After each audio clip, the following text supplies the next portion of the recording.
buried with Ryan Reynolds, and that's it. Cenk, what's buried about? Well, Ryan Reynolds is in a coffin for the entire movie, and when I went to see it, I was like, oh, is this the movie where it's all spent in a coffin? Damn it, it is. But it turns out, not so bad. But let's look at the trailer first.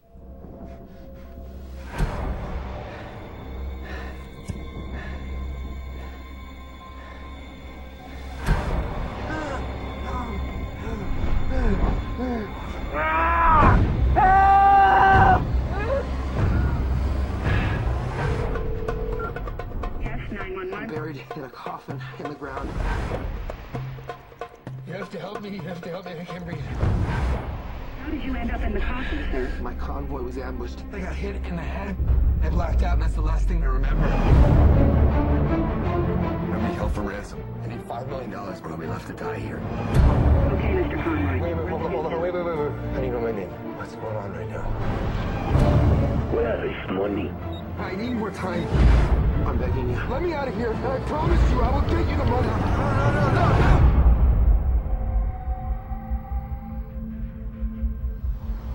Driver, obviously, in Iraq, in Bakuba, as it were, and he gets kidnapped and put down there. The whole movie, to be honest with you, maybe I was a little dense, but I wasn't entirely sure that what he was finding out was true, right? Because I thought maybe they were setting up a twist at the end where, no, it turns out something else happened.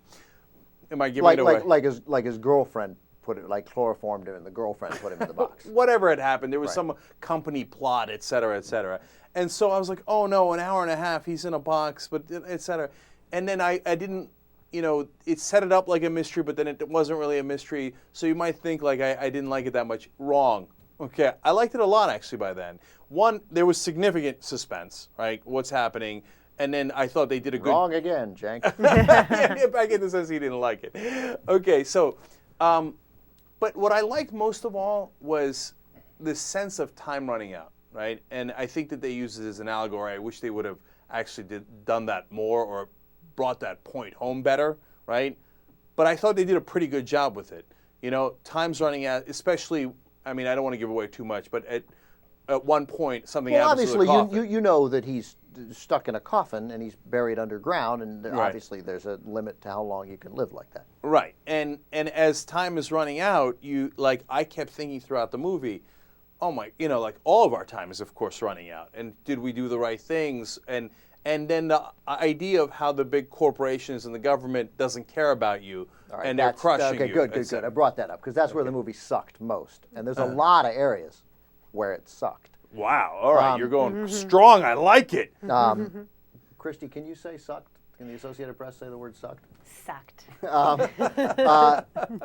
So this should have been a Hitchcockian psychological thriller about a guy trapped in a coffin, and he doesn't know who put him there, underground, and he can't get out, and he doesn't understand. He's got a cell phone. That's how he communicates, at least with the outside world, even though there are no other characters that we see. I'm claustrophobic, and I'm not a little claustrophobic. I've become quite claustrophobic, and the beginning of the movie was really uncomfortable for me. And I guess that's the point. Yeah, definitely. But then that should really, really uncomfortable. I didn't. But mind that's a that. positive for the movie. It's a positive. As a critic, you're supposed to open yourself up to sort of all genres. I'm not sure that a guy trapped in a coffin is a genre that I'm capable of reviewing fairly. But nonetheless, I got it. That made me uncomfortable, and I won't. That was a good thing. Eventually, I got used to it. So, that should have been a sort of interesting, compelling psychological thriller. How do we handle that? At what point do we go crazy? Mm-hmm. He doesn't go crazy. We sort of never get into sort of his mind. He goes like, get me out of here a couple times because he's frustrated. But we never get into his mind in any way. And then, literally, it's like the filmmakers got trapped in a box, and I don't mean to be overly punny, and it's like then they get into the thing that you just talked about that I'm glad you brought up, where you're left with, well, what do we do? Let's make the military and big corporations the bad guy.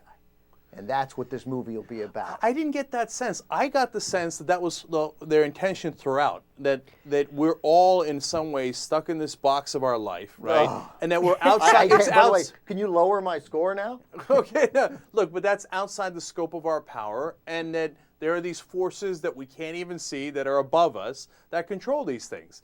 And that's actually somewhat true, and I thought delivered in an interesting symbolic way here. I don't know. I thought that was sort of trite and over the top and totally unbelievable, and delivered then in a way of conversations that were totally implausible. I mean, I get that he's frustrated, but there were moments in conversations when you're like, okay, explain your situation to people, and then people being unreasonable to him when I'm like, hey, you get a call from a truck driver who's a contractor in Iraq who's been kidnapped and is buried underground. No one would transfer him, right? No one at the State Department would transfer him, you know, and so they're like, oh, see, you're just a peon and the government doesn't care. Calm down. They care about you to that extent. No, but that was a tiny thing transferring. No. Okay. There were but they got him to the right people. They got him right to pretty quickly. But there were 8 conversations like that. And the stupid conversation with the HR director of his company, stupid, and that builds, that's like a big conversation. Really? That guy's going to have, I don't want to give it away, that guy's going to have that conversation with him at that point and record it? Come on. Okay, no, so I know, I get By the way, I don't know about having to give it away because the movie's already open. I literally saw it in a theater with no one there. I answered a phone call during the movie. And you were still claustrophobic. There was no one there. Not one other person. My phone rang. I was like, hello? You don't get that opportunity much in life. Okay. No. I'm not dismissing your points. Like that conversation with the person from his company was clearly over the top, right? But, you know, the movie is, again, symbolic, etc. I thought it was powerful. One, I never got bored. Did you get bored? Oh, totally. Oh, really? I didn't get bored because they introduced something new all the time. I kept thinking, just suffocate. Oh, you're the worst. Okay. And then number 2, I left the movie thinking, you know what? You know, I don't want to get kidnapped and buried underground in a box. Is that the profound point you left the movie with? No. I kept thinking about running out of time, and I kept thinking about how much power do we have over our lives, and I think that was the point of the movie. So, But I don't even. I think the filmmakers would be stunned to hear you, delighted, but stunned to hear you say that. I don't think they'd be stunned. I think they were exactly going for that. All right. So I apparently janked up the score according to Ben, and I gave it an 8.0. Oh, Mike. So you gave The Social Network an 8.5 and this an 8.0? Yes. So they're this is nearly as good as The Social Network? Well, they're totally different genres. I mean, I gave Kick-Ass a 9.5. I might want to see The Social Network more than I want to see Kick-Ass, but in that genre, Kick-Ass was fantastic. Hold on 1 second.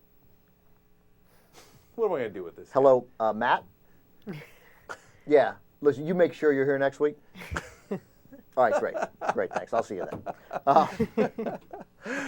No nuance, no subtlety at all. First of all, what do you have? He had 2 pens in the coffin, a flashlight, like a little knife, and what else? A cell phone, and a fluorescent light. A fluorescent light and a snake.